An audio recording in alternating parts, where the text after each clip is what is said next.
তাহলে আমাদের কম্পিউটার যখন অনেক স্লো হয়ে যায় সেটাকে দ্বিগুণ ফাস্ট করার জন্য কয়েকটা স্টেপ আমাদেরকে ফলো করতে হবে।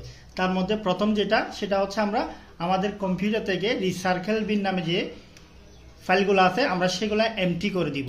এটা এমটি করে দেওয়ার পর আমাদের পরবর্তী স্টেপ হচ্ছে আমরা কম্পিউটারের উইন্ডোজ আর দিয়ে টেম্প লিখব, TEMP। এটা লিখে আমরা ওকে দিব।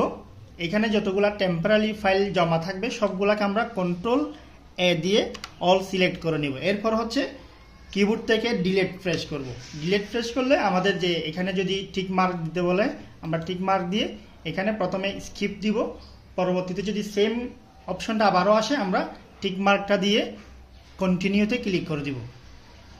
তো এগুলা সব ডিলিট হয়ে গেছে, যেগুলা চলমান আছে সেগুলা বাদে, ঠিক আছে। তো এটা শেষ। এরপর আমাদের পরবর্তী স্টেপ হচ্ছে উইন্ডোজ আর দিব। তো এখন আমাদের লিখতে হবে রিসেন্ট, RECENT। তো রিসেন্ট লিখলে কি হবে, আমাদের যে রিসেন্টলি যে ফাইলগুলা জমা আছে সবগুলো এখানে চলে আসবে, অনেকগুলো ফাইল, যেগুলোর কারণে আমাদের কম্পিউটারটা স্লো হয়ে আছে।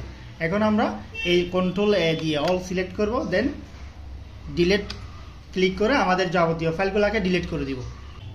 তো এর পরবর্তীতে আমাদের যে কাজটা করতে হবে, আমরা টেম্প লিখব উইন্ডোজ আর দিয়ে, প্রথমে একটা পার্সেন্টেজ দিতে হবে, এরপরে টেম্প TEMP, এরপরে আবারও আমাদের পার্সেন্টেজটা দিতে হবে, দিয়ে আমরা ওকে দিব। ওকে দিলে আমাদের যে টেম্পোরারি আরও কতগুলো যে ফাইল এখানে জমা আছে সবগুলো এখানে কি হয়ে যাবে, শো হয়ে যাবে। এখান থেকে আমরা Ctrl+A দিয়ে অল সিলেক্ট করে বা সব ফাইলগুলোকে একসাথে ডিলিট করে দিব। তো এখানে যদি কোনো অপশন চাই আমরা টিক মার্ক দিয়ে কন্টিনিউতে ক্লিক করব।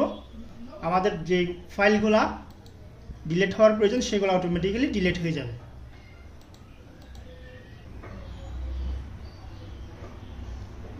এই কাজগুলো কমপ্লিট করার পর আমরা দেখব আমাদের কম্পিউটার যে স্লো ছিল সেটা অনেকটা ফাস্ট হয়ে যাবে।